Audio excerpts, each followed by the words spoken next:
It was past midnight when the rain started to pour.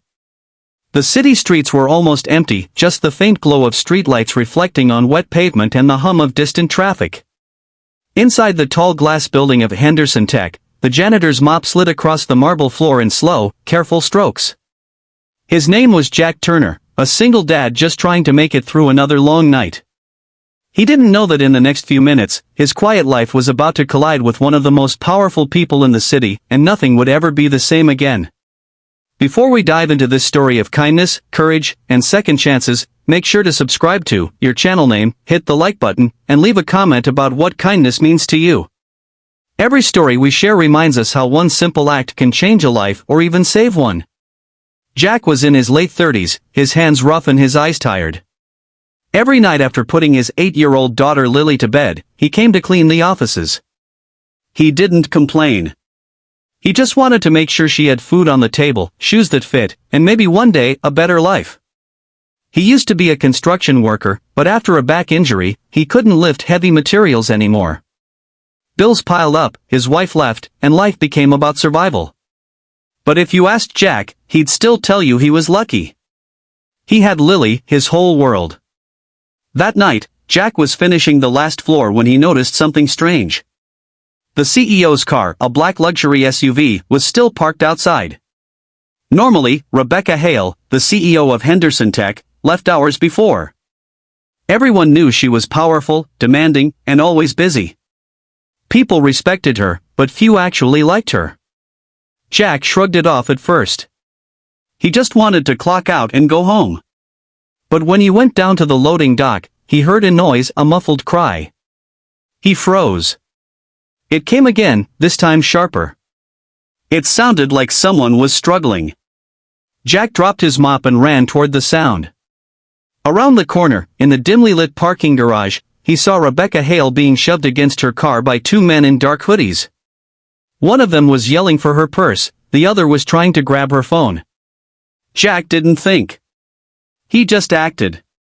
"Hey," he shouted, his voice echoing off the concrete. The men turned, startled, and one of them lunged toward him. Jack grabbed the nearest thing he could find, a metal broom handle, and swung with all his strength. The sound cracked through the garage. The attacker stumbled back, cursing. Rebecca tried to break free, but the second man pushed her down. Jack rushed in again, his heart pounding. He didn't feel brave, he just knew someone needed help. A struggle broke out, shouts, footsteps, the clang of metal. Jack's shoulder burned with pain, but he managed to land another hit, enough to scare them off. The men ran, disappearing into the night.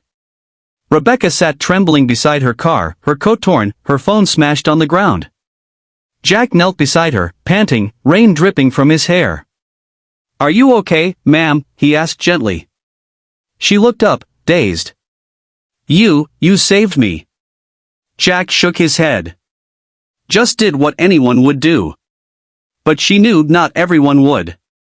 The police came, statements were taken, and Rebecca was escorted home safely. Jack quietly went back to finish his shift, his shirt soaked, his hands scraped. He didn't expect to ever hear from her again. The next morning, Rebecca Hale sat in her corner office, staring out over the city skyline. For years, she had built walls around herself, no time for kindness, no patience for people's excuses. Her company was everything. But last night, a man who barely had anything risked everything for her. She asked her assistant to find out who the janitor was. By noon, Jack was called to the top floor, a place he'd never been before. His heart raced as he stood in front of the tall glass doors. When he entered, Rebecca rose from behind her desk. She looked different, softer somehow.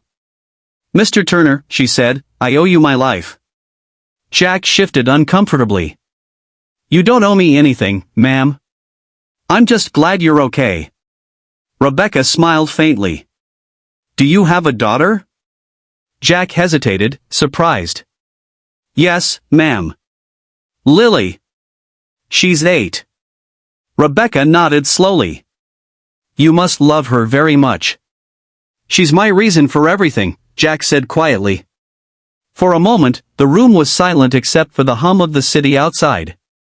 Then Rebecca did something no one expected. She offered him her hand.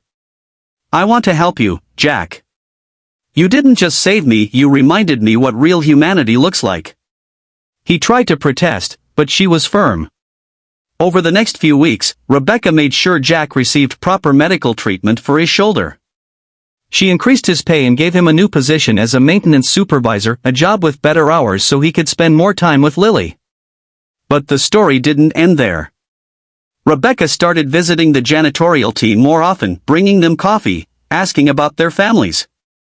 It wasn't for show, she genuinely cared now. People began to notice the change. The cold CEO who once ruled with an iron hand now smiled when she walked through the halls. She listened more.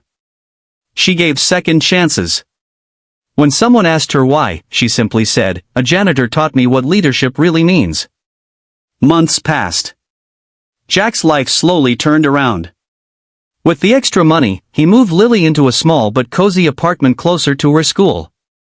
She had her own room, painted yellow like she wanted, with glow-in-the-dark stars on the ceiling. Every night before bed, she'd ask her dad to tell the story again, the night he fought the bad guys and saved someone important. And every time, Jack would smile and say, "Sweetheart, I didn't save her. Kindness did." One spring morning, Rebecca invited Jack and Lily to the company's annual charity gala, something Jack never imagined attending. When they arrived, Rebecca introduced them to everyone proudly. Then, she announced something that left the room silent. She was starting a new foundation, the Lily Fund, named after Jack's daughter. The foundation would help single parents with financial hardships get training, education, and childcare support. Jack was speechless. "Ma'am, you didn't have to." Rebecca interrupted, smiling. "Jack, you taught me that kindness isn't about what we have. It's about what we give." Tears welled up in his eyes. "Thank you, for believing in people like us." Rebecca placed a hand on his shoulder. "No, Jack. Thank you for reminding me what truly matters." The crowd applauded, some with tears in their eyes. It was more than a charity event, it was proof that one act of courage could ripple through countless lives. Years later, Lily grew up inspired by that story. She went to college on a scholarship funded by the Lily Fund. She studied social work and dedicated her life to helping struggling families, just like her dad once did. Rebecca remained close to them, often visiting for dinner, bringing gifts, and reminding Lily that her father's bravery had changed more than just one life. When Jack retired, the company held a small ceremony. Rebecca stood before him and said, "You came into my life as a janitor, but you leave it as a hero and a friend." Jack laughed softly, "I was never a hero. Just a dad doing his best." Rebecca smiled. "That's exactly what makes you one." Years later, long after Jack passed away peacefully, a plaque still hung in the lobby of Henderson Tech. It read, "In honor of Jack Turner, whose kindness reminded us that true strength is found in compassion."